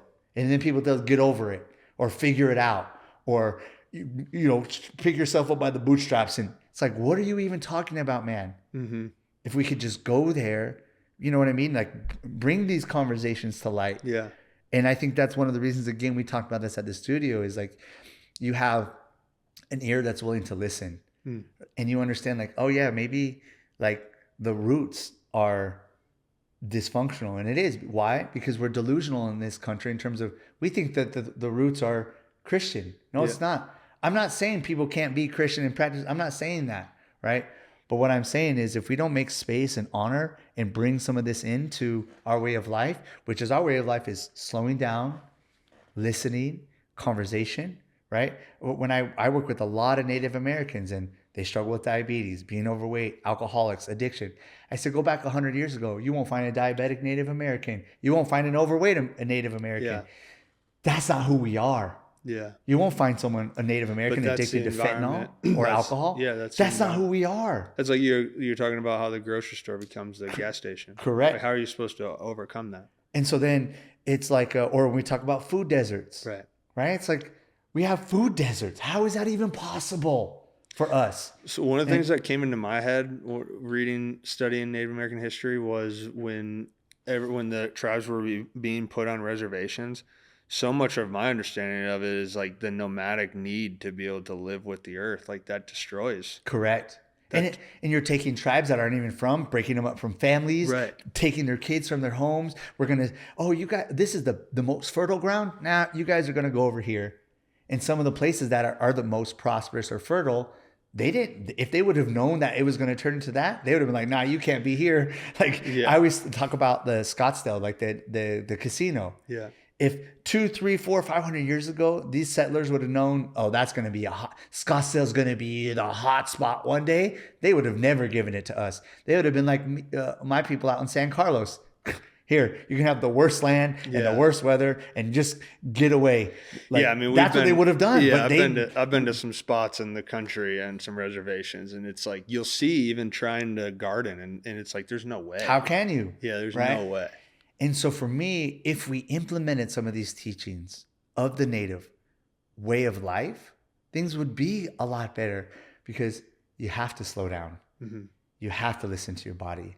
You have to come in and deal with your conflicts, right? You have to talk about it. You got to pray about it. You got to sing about it. You got to dance about it, right? You got to go and live in isolation, right? You got to go and learn the elements.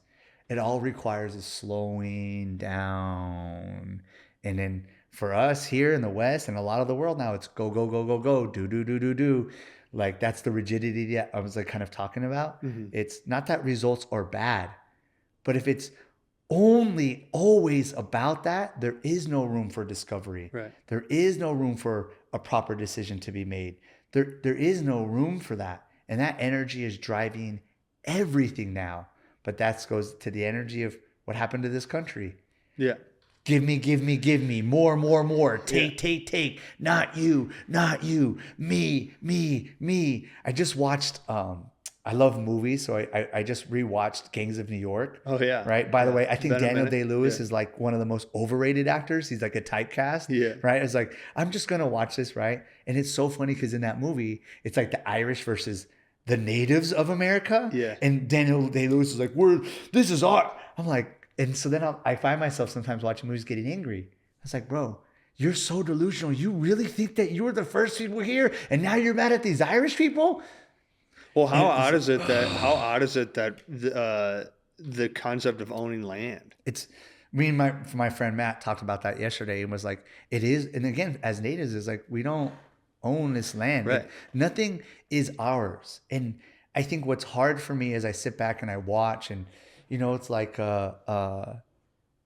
we have that like ownership. This is mine, and I gotta take as much as I can. But ultimately, it's not ours, and that sounds so esoteric or woo woo. Well, it's part of the elements. Correct, right? But exactly, and what it's done, it's fractured us. Yeah. Now there's no room for reciprocity. I work with this Jewish guy, and it's always interesting to me when I come across with different people I work with, and they come from different backgrounds, and I talk about, because I go back to the roots. What does this mean in Aramaic? What does this mean in the language of Hebrew? What does this mean in? And so then, like in the Judaic faith, right, this is biblical. They talk about like a Jubilee year. And like it's every X amount of years, you have to give back anything that you own to the people you bought it from. You have to return it to them. Yeah. And it recycles. And that the people who have crops, like if you're someone who owns crops, you have to leave a certain amount of the crops untouched. For people who don't have it, they can come get it for free. And it's like, even if we were just apply those rules to like every 7 years, man, everything you own, you got to give back to the people that you bought it from, or right? Yeah. Imagine what that would do. Because you realize, hey man, I'm going to always live a modest lifestyle. Yeah. I don't want to take more than I need, and I can't get attached to it because I got to return the favor. Yeah. That's reciprocity. We don't even follow that no more. Right? Even with like nonprofit stuff, it's always for a tax write-off. Oh yeah. Why can't you just donate just to donate? Why do you always have to get something out of it? Well, I think that in order to do that, you have to go against the large scale materialism that controls the structure of society. And so you have to individually have a degree of faith in something that you don't know. And you have to control your own crop, metaphorically, I suppose. Yeah. Like you have to be in that space on your own. And that's what I think for me is like, which is against everything in the fabric of society. Yes. Which means you have to go the other way. And you have to look at the fabric of this society, this world was rooted in war. Right. Right? Take. freaking as much as you can, like all. And I'm like, God, dude. And again, as natives, we never got a chance to share. We never got a chance to choose. We never got a chance to pick. We never got a chance to flourish, right? So then people will say, oh, your teachings don't work. Oh, that's a bunch of nonsense. Oh, this is not. It's like, no, we never got a chance to flourish, man. Those are two different things. Because you can't change. If I take you into a lodge, man, you're never going to forget that night. Yeah. It's going to turn everything you know upside down. But guess what? We're not allowed to share that, right? When I talk about sweat lodge now, you know what? I don't want to cuss. You know what people talk about? Oh, are we going to die? Is there, because some dumb idiot in Sedona locked people in. And that's not part of us. Yeah. But that's what the narrative is now. It's like, dude, you know, you really want to get into narratives about different religions and belief systems that have killed many different people? Let's get into it. That's where like you know what I mean? Like that's like where I get heated at. And so then like when we go back to Buddhism, it had tripled the time because our country is only 500 years old or not. I don't even know if it's that old. These countries are thousands of years old. Yeah. There was space for it to flourish, like a growth for it to happen. So then it's like, oh, it lives on. Yeah. You know, like for us, we have different, you know, whether it's Quanah Parker, Geronimo, Chief Seattle, like, you know, Rain in the Face. We have our own, you call them prophets. Yeah. We call them medicine people, medicine men, medicine women, right? We have our own deities, Sky Woman, White Buffalo Calf Woman. You know, some of the practices when we talk about kachinas, you know, different tribes of kachinas, you know, with our feathers, right? With our medicines, with our tobacco. These things are alive. They have spirits, right? The corn, the squash, the beans, the three sisters. We have that too. Yeah. But you never let us share that. And then you said ours is better than yours. And we didn't get a chance to have a philosophical debate about it. You just killed us. You just forced us, right? You just did that to us. And so now it's like, that's what I think what's hard for me is like back to the Emily Pike situation. We don't even talk about it. Right? It's like, man, this young girl was murdered and dismembered. Dude, we're in the year 2025. How is this still happening to Native Americans? You know, and she was living in a group home, and I go to the roots. Well, why was she in a group home? What was her family situation like? Why can't we get help before she even has to get to the group home? Those are the questions that when we talk about, that drive me crazy, Mr. Alan Watts. Give me an answer, bro. Yeah. Don't sit here and tell me about, it's this, right. Well, we'll see. No, bro. No. Give me it. And then I need the resources to provide these. Yeah. Now, when I work with natives, like a lot, but we as natives have to accept help, be willing to get help, be willing to work through some of these things like family trauma, generational trauma, alcoholism, fentanyl abuse, drug abuse, violence. We have to be willing to also learn and grow. And we look at the medicine wheel, the colors of the white, the yellow, the black, and the red. Some of that is the representation of different nations, right? The black, the African countries, the yellow, the European or the Asian countries, the white, the European, the red, ours. It's a coming together, right? In the wheel, it's a coming together. Every nation, country, a belief system has its place. Yeah. But can we create a harmony? And back to your point of like, there's boundaries in the medicine wheel. Yeah. Right? It doesn't mean we can't communicate. It doesn't mean we can't work together. But we have to be able to respect. And too many people are unwilling to let go of their beliefs or their perspectives or their ideas. Yeah. Right? They can't let it go. Right? This is our land. This is our belief. This is our savior. Yeah. They can't like let it go. And one of the things I respect about Buddhism so much, no, man, this is us and this is what we believe. And if you want it, you can have it. If not, all good. Yeah.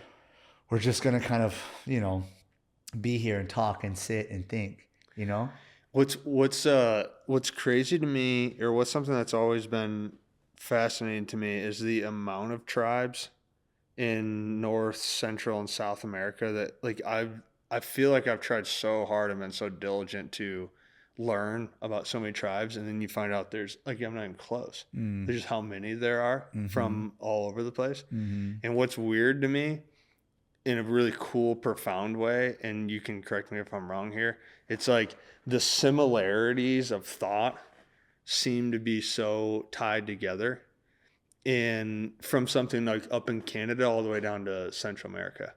And it's like, how, in your opinion or your thoughts, or maybe you have an answer that you know to this, it's like, how was the connection to creator and everything in the universe and being able to live off the land and spiritually connect but then live in harmony? Like, how does that seem so connected from so many tribes? For us, it's because it's the elements. If I were to tell you, hey man, take this and study this for the next year, Yeah. you're going to come to the same conclusions I have, or at least in the ballpark. Yeah, it's like, do you think they were with each other? Like, I guess what I'm Some saying of is it, like, oral traditions passed down. Okay. But like, they all worship the sun. They all worship the moon. They all have, a calendar system. They study the elements, the animals, the trees. Right. Right. You're going to come to the same conclusion, at least in the ballpark, right? How we get there might be a little fascinating to me, though. To me, it's not only fascinating, but it's like, well, that's, again, if we would just return to that, we think it's, this is stupid. Oh, it's nonsense. It's like, why is this deity stupid? But like, Archangel Michael is not. Right. Why is that not stupid? But this is. Right.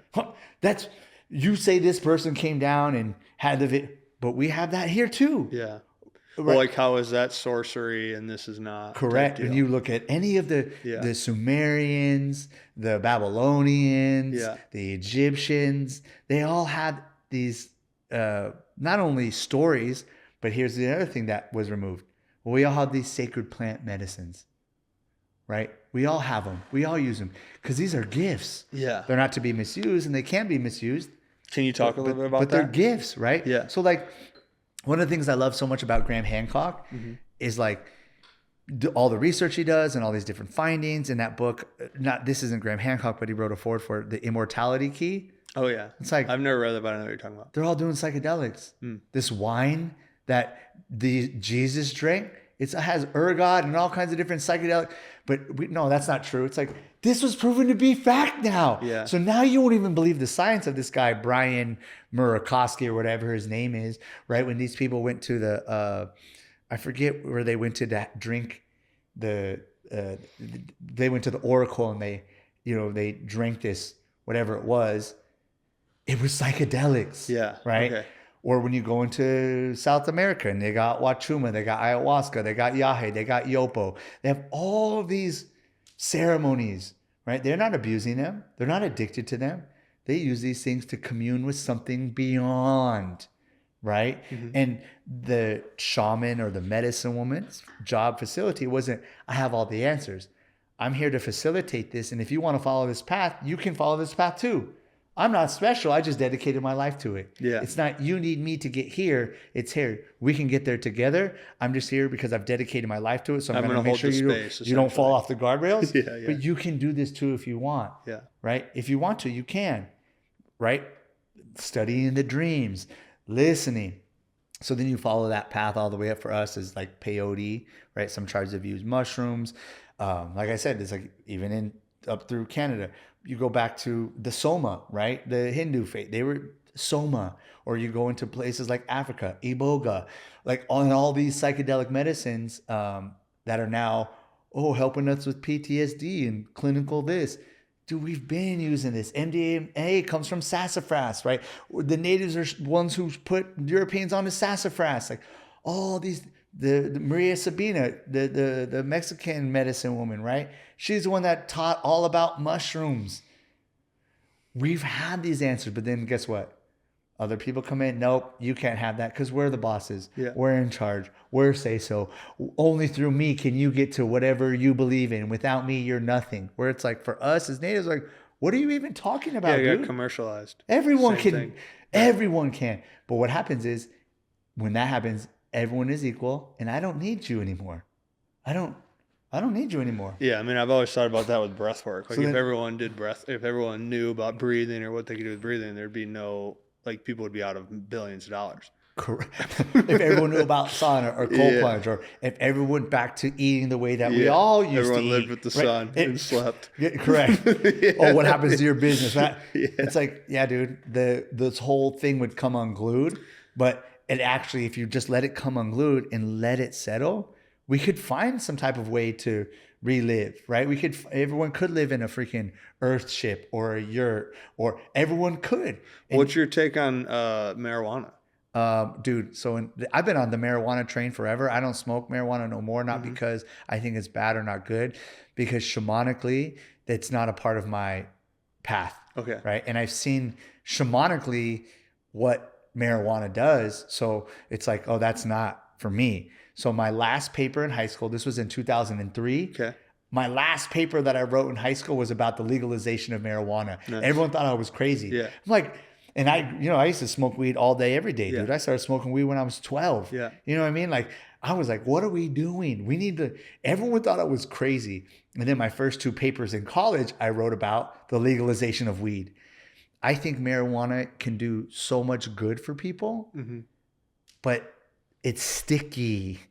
So you can get confused and lost and like the actual substance. Correct. The energy of it. It's very seductive. And hey, man, let's just start a thing and let's just reel you in, right? I'm very much on the side of like Portugal is like just legalize everything, right? Why do you think the cartels are so freaking?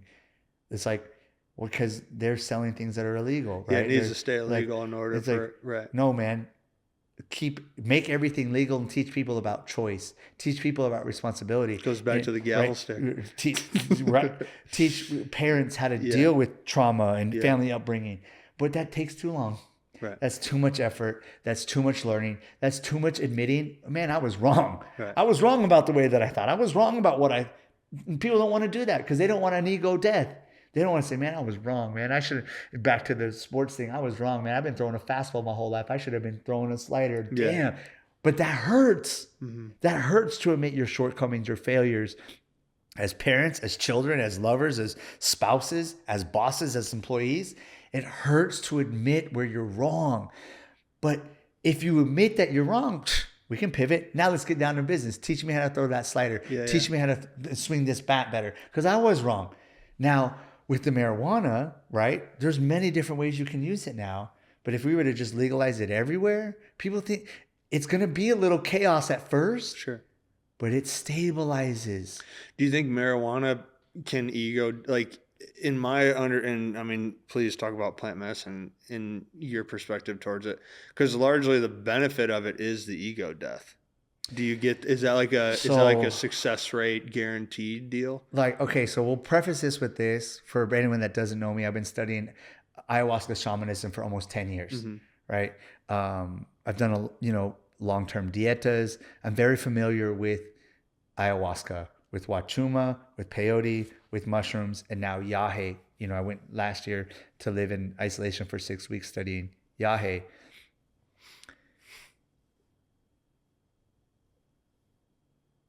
What's hard, and I think this was a Carl Jung quote. It might be a Friedrich Nietzsche quote. Be aware of, what is it? Oh, unearned enlightenment or unearned awareness. Oh, I know what you're talking about. He says something like, be aware of it. Yeah. Because what happens is you get it instantly. Yeah. But you don't have the psychological framework, discipline, or practices to know what to do with it. Don't you think that's what happened in the 70s with the hippies? Oh, yeah. That's why I feel like studying that. That's what happened. And because now you're like, I have all the answers. Yeah. I want to do this. But you don't actually have, again, the psychological framework, practices, or disciplines to know what to do with it. So for me, I always tell people, ayahuasca is how I got sober.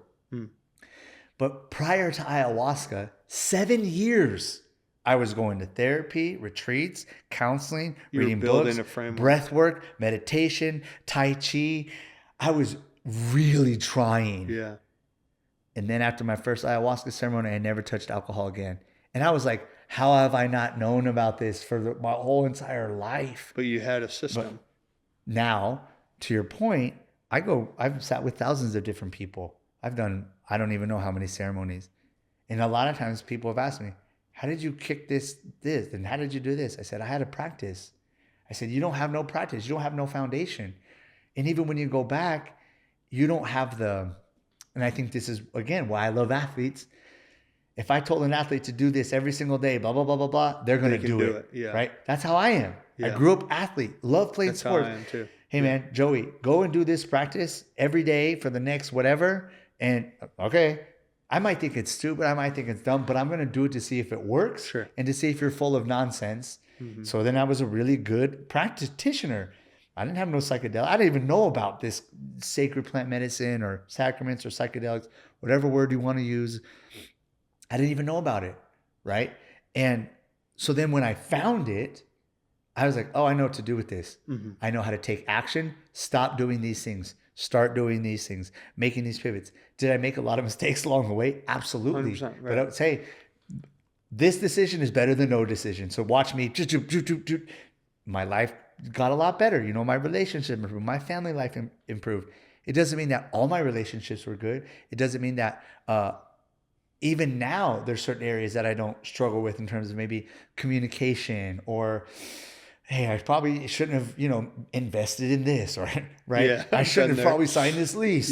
Yeah. But I have the tools to, okay, it's not the end of the world. I know I'm going to be okay. I have my resiliency. So a lot of people go into these things looking for a quick fix or looking for an immediate answer, or they go to it and they're unwilling to let go of their current life. Oh, I got this house, or I got this and that. Hey man, like you're not listening. Yeah. What for me is because I didn't have a good family life. I didn't have no marriage. I didn't have no. So it was a lot easier for me to make decisions. Even when I was going to counseling and therapy and retreats, I could easily implement into my life what they told me to implement. Sure. I didn't have a spouse to go home to. I didn't have a family to think you're crazy. I run my own business. So every time, hey guys, we're going to start doing this. Everyone's like, okay, let's do it. Yeah. And then it either works or it doesn't. Right. And I think that a lot of times people don't have that framework. Even into your point, I'm sure you've seen this in breathwork. You get all these people. I'm not into sensationalism, spirituality. Mm-hmm. We're going to do this breath work. We're going to get all these people flopping around on the ground like a dead fish, crying. Oh. It's like, no, man, you're actually doing more damage. Yeah. Because that's leaking out into all these other people. And now people think breath work needs to look like that. Mm-hmm. Right? That's not what it's about. I'm not saying there's not a time and a place to have that experience, but you got to know what to do with it. Can you avoid that? Can you process some of that before in real time with talking and journaling?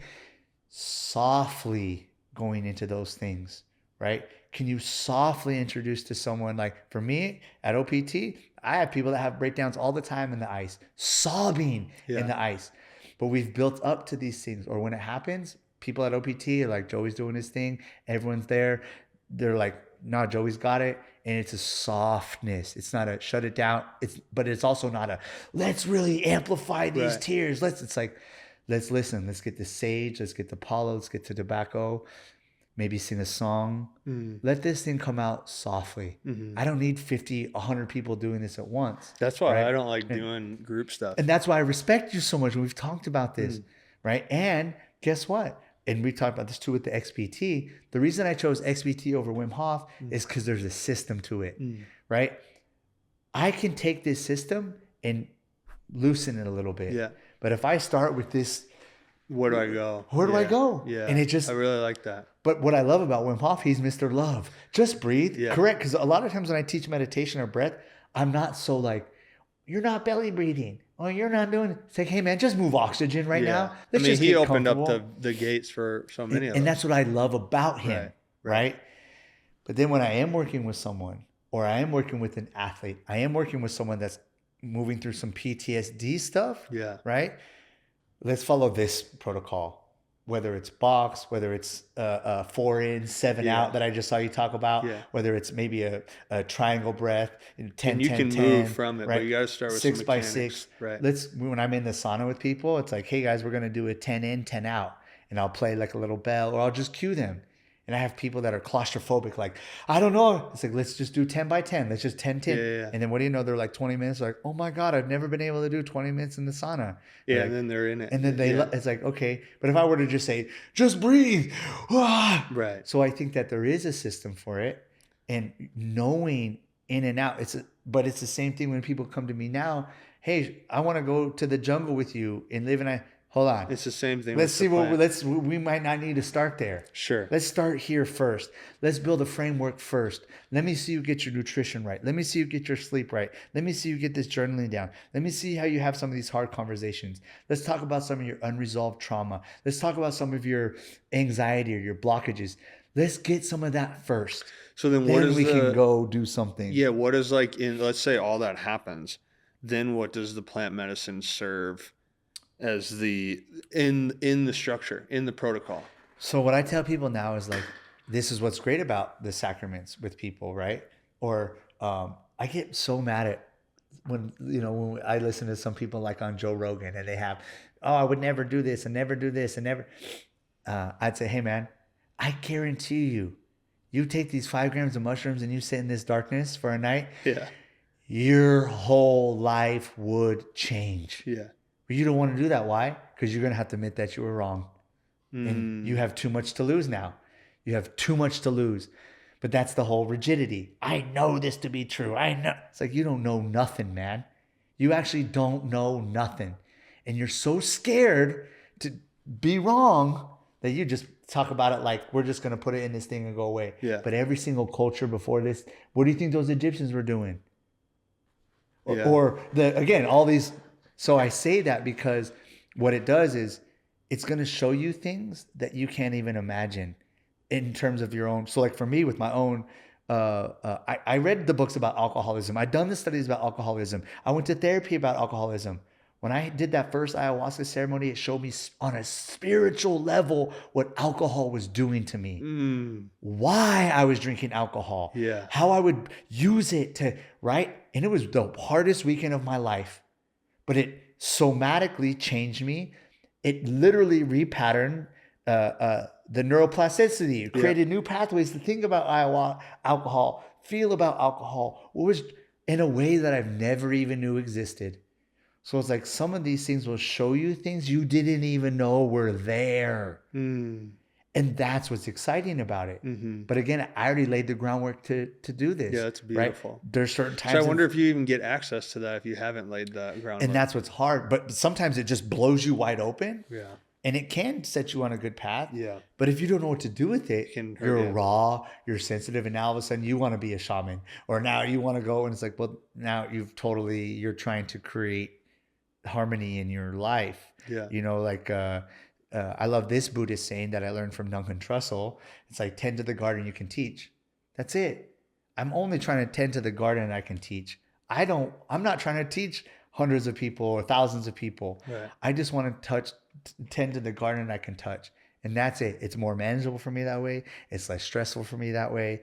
I know every person I work with. I have a personal relationship with them. I can check in on them, right? Even in ceremonies when things have gotten crazy hard for me, sit up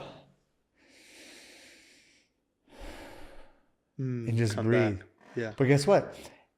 Some people can't even sit up because they don't have that framework of just sitting up, getting in. The reason I got into mobility work, right? Bro, I would have never been able to sit like this. Yeah, I would have never. And what was happening? It was. I'll join you. It was affecting the way that I could pray. It was affecting the way that I could listen. It was affecting how I showed up. My inability to sit because my back or my hips. Or I couldn't my groin, sit like this when I played sports. It was interfering with my relationship with Creator. Yeah, so your movement impacted. And I don't want anything getting in the relationship between me and Creator. So then I freaking busted to mobility and this. And now, catch me freaking 16 hours like this. Yeah. Or I'll just be on my knees and just a little shift. It's like, and now I can breathe the way that I should. And I can interpret what I need to interpret. And I can connect it to my body. What is this teaching me? Where am I listening from? And I have this whole body awareness map that I teach people. This is what your head represents psychologically. This is what your chest represents psychologically. This is what your stomach represents psychologically. You don't have to believe me. Right. You haven't had my experiences, but I promise you, if you put this lens on and study your body like that, you're going to be like, oh my God, I didn't realize how stubborn I was. I didn't realize that. Yeah. It's interesting to me because it's so beautiful when you have breakthroughs like that, though. Mm-hmm. And you can have those breakthroughs through breath work, through the cold plunge, through sauna, through journaling. It doesn't have to be that. But when you're ready for those plant medicine experiences, it's going to take you to places you didn't even know existed. But it's going to shake up your whole reality. Yeah. And then for me, again, for me, I believe is I had a psychological framework, right? I knew what to do with these things. I've read psychological books that were like, whoa, if this happened, I didn't come unglued and unraveled. Sure. I wasn't out of touch with reality. Like for me personally, I don't like talking to people that are not in tune with reality. And sometimes I talk about that. I started this dance class at OPT, right? Yeah, I remember you telling me that. And I said, one of the highest spiritual teachers that ever walked this planet is Richard Simmons. Oh, but we don't look at it like that because he wasn't this. Yeah. And he didn't have crystals and beads and right? But you know what he did? He taught people about how to love their body, how to get into rhythm, how to get in sync, how to be positive, right? Don't worry if you mess up. Why is dancing so hard for males? But it's not though. No. It's not. At the surface, it is. If you go back and study indigenous cultures, what did we do before we went to war? What did we do when we prayed? We were all dancers. Right, but what I'm saying is if now, you picked if you picked 100 males, put them in a room, like people aren't just cutting it loose. Because males are now, they don't want to listen to their body. One of the things I used to do, we have some mutual friends in the MLB world. Yeah. Right? I would always tell them, they're like the rigid one, go to a dance class. Yeah. They don't ever do it. Well, yeah. Why? Because they don't want to be vulnerable. Right. And I said, hey man, if you want to be better at pitching, go to a dance class. Yeah. Because that same, you feel like an idiot, a fool, that's when you throw a bad pitch or someone hits a home run off of you or you can't strike out. Somatically, you can't separate the difference. But guess what? I'm trying to serve up a T-ball for you. No doubt. Just go to dance class, bro. Get out of your head. But guess what? They can't. So I always push people to dance that are having mental block-ups, right?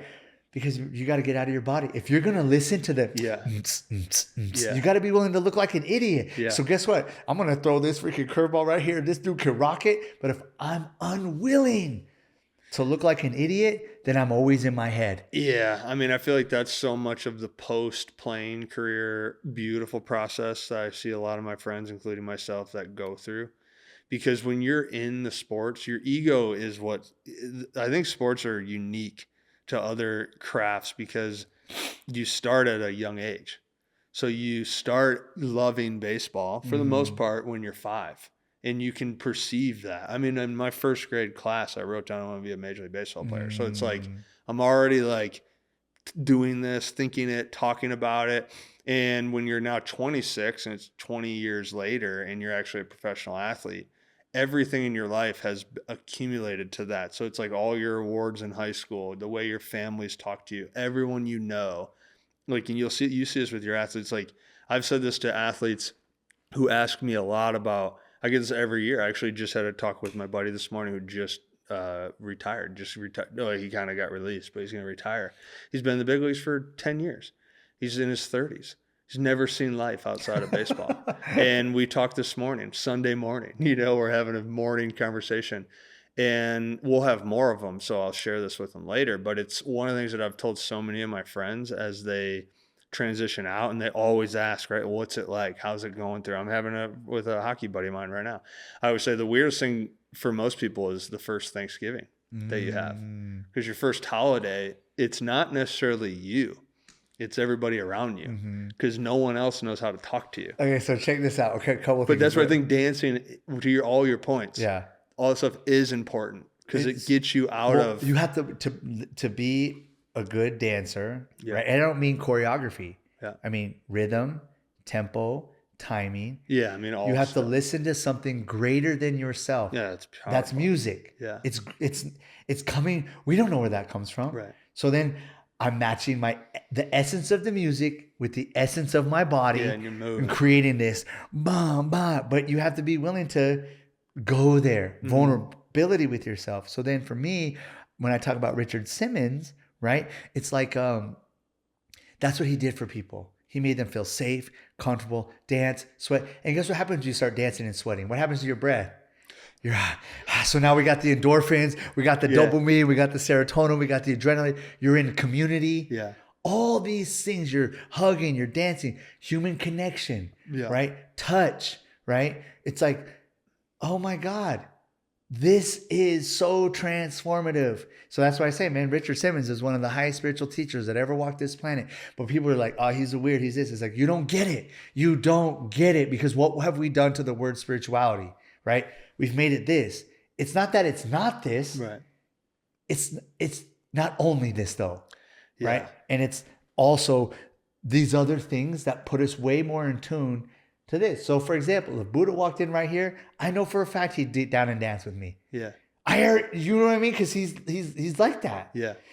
Now, a total side tangent when you brought up Thanksgiving. One of the things I think would make this country a way better place: eliminate all holidays. Yeah. Because holidays don't exist. Yeah. We could do the solstices and equinoxes. Yeah. But it's like, why can't I just call my guy Harvey and be like, bro, let's throw it out on the grill and hang out and bring our friends? Why can't? Yeah. Oh, and then what happens? Every holiday is oriented around stress, money, and I need to give you something. Well, it's But commercial. why can't we just like get Yeah. the family together freaking on February Yeah. 17th, because that's what we want to do. Yeah.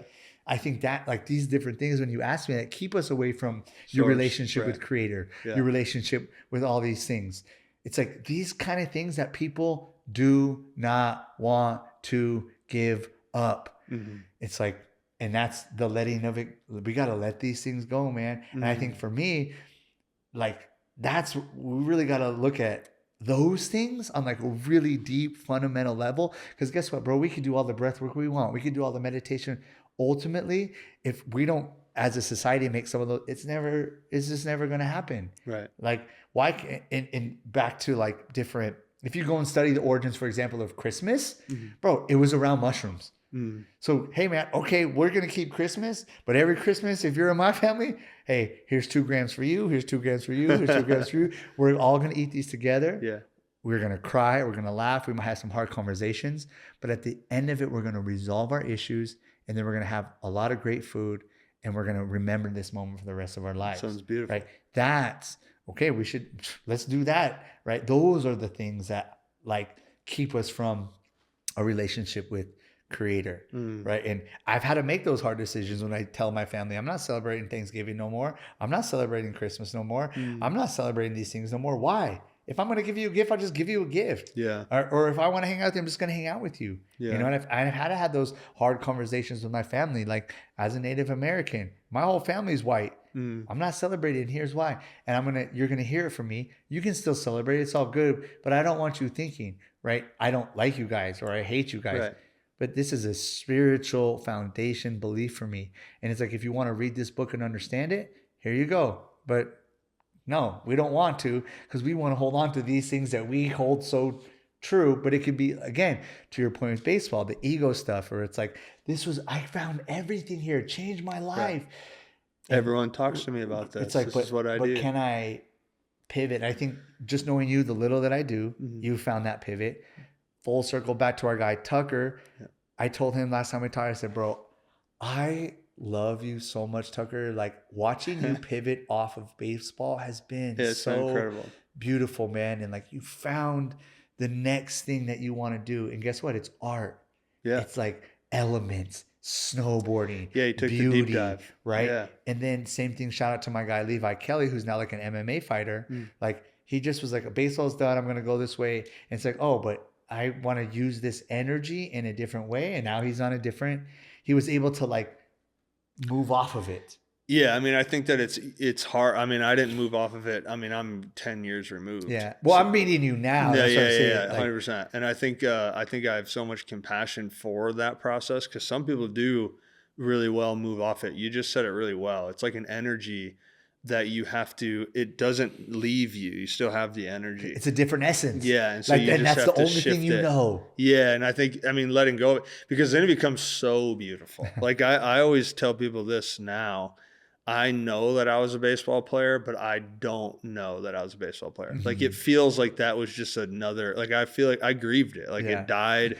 I killed it off. So even you just saying that, it's like a different vulnerability. I have to grieve it. Yeah. It's a death, which is, by the way, Palo Santo is the medicine of death and compassion. You have to grieve it. It is sad, dude. Yeah. It's not about be a man. It's like, bro, it's sad. Yeah. Like this thing, like you said, since 5 years old, man. Yeah. Like you love this thing. Yeah.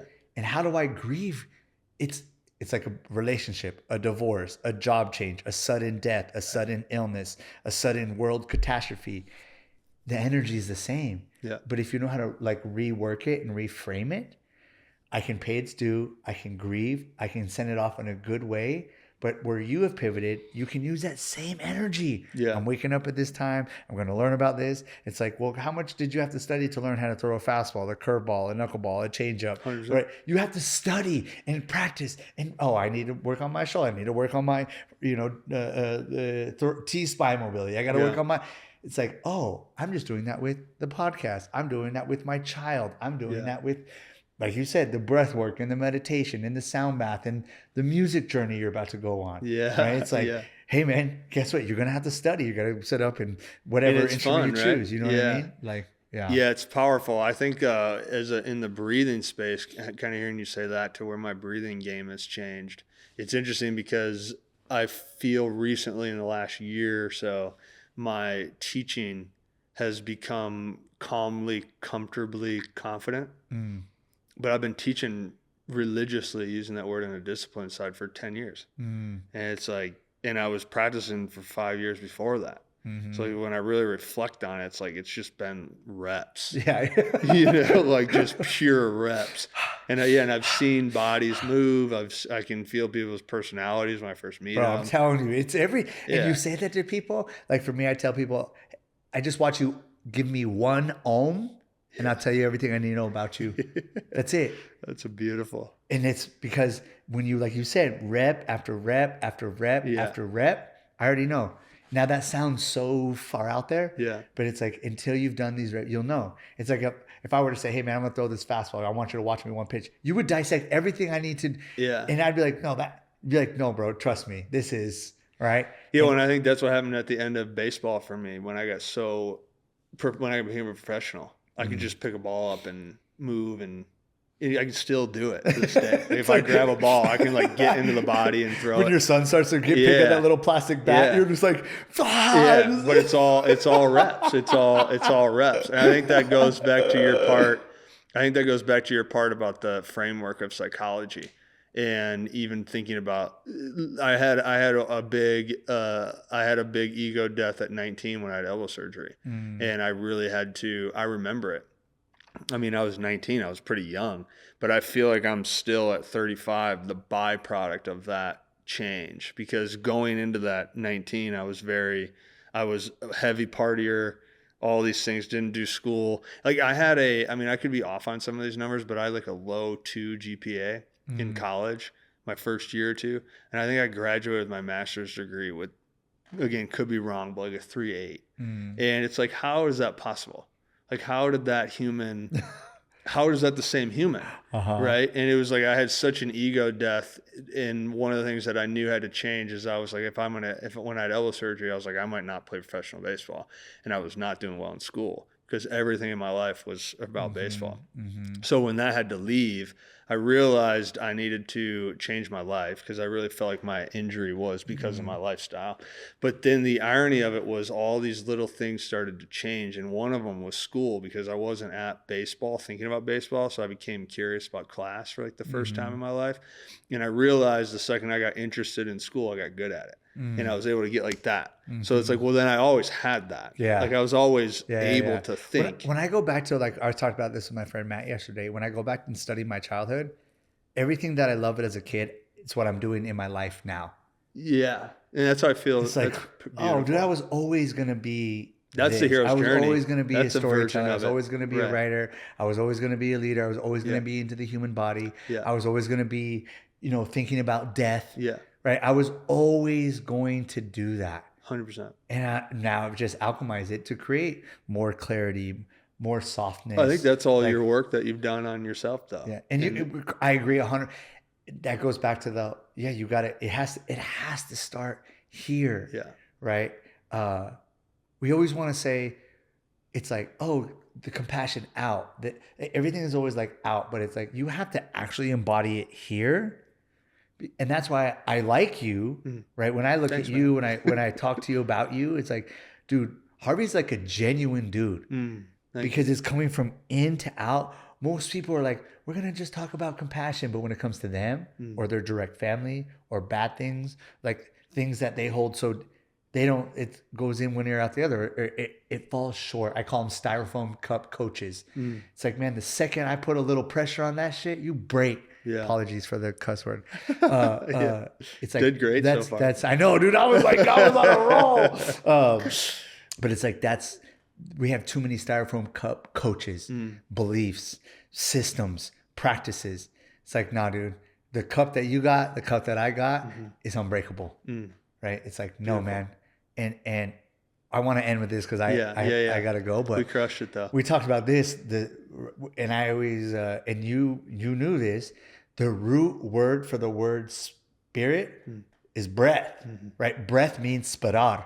Like, and it's like when you tap into that, it's like, man, I'm guided by spirit all day, every day, but I have to do it with intention. Yeah. You're always home. That's it. Like and then it's like inspiration, right? To be filled with spirit, to be filled with breath. So that's why when you're running or dancing or whatever, it's like, well, why am I so inspired right now? Yeah. Oh, I love that. You're, what are you talking about, bro? Yeah. You're in direct communion with spirit. That's the roots. Yeah. So then people are like, bro, Harvey, Joey, you guys are crazy. It's like, we're not crazy. We're only crazy because you don't know, but we'll teach you. Yeah. You know what I mean? I mean, that's it. And I'll end on this thought too, but that's to your exact profession. Like you think about, you do so much on movement and strength conditioning. I've always thought about it as if you inhale as you're going down on a squat to brace your spine, you exhale to get the explosion up. Are you squatting or are you meditating? And then essentially, are you a spirit? And that goes back to chop wood, carry water, baby. Chop wood, carry water. Everything is a spirit. Well, hey man, let's get some smoke as a finale. Thanks for coming up. I've been wanting you on here. We've been trying to get this going for a minute. So I'm just happy that we got it. Thank you guys. Thanks. Shout out to Tucker again. Shout out to Tuck.